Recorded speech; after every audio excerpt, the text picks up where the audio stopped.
Ating mga nabay sa ano, no brand.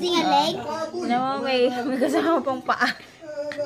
Hello mga palalabs! Another day, another vlog. And for today's vlog nga mga palalab, tayo ay nakagala dito sa Robinson's Galleria South. Mga palalab, kung nagawi kayo dito, familiar ba kayo sa no brand na store mga palalabs? Ako hindi pa, so first time ko itong makita. Kaya naman pasukin natin kung anong mga tinda dito.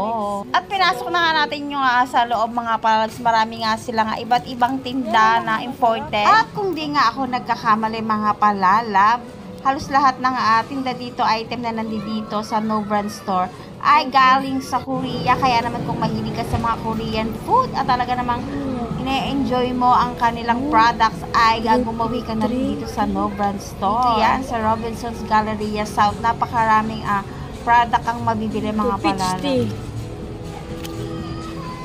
Oo, talagang ano yan. Yan, mga imported na mga no brand. Mga tissue. Mga fabric softener. Ayan, mga kape, oh. Imported ko.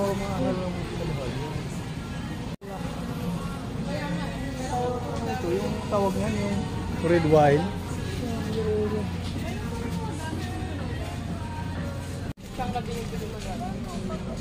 107.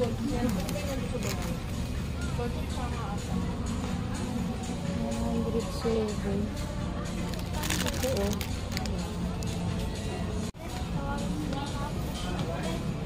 Oh?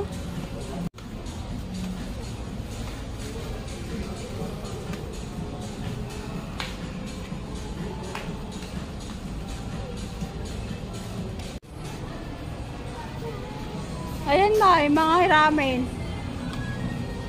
Gin ramen. May bebe, ano to? Ayan, Mayo. Kuha tayo nito. Gusto ko ito eh.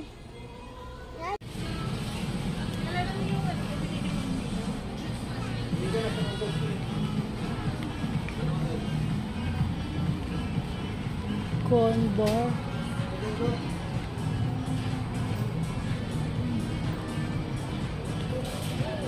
Meron din sila mga kimchi. O, kimchi. Gusto nyo? Yan, meron din iba't ibang juice. Banana, o. Choco.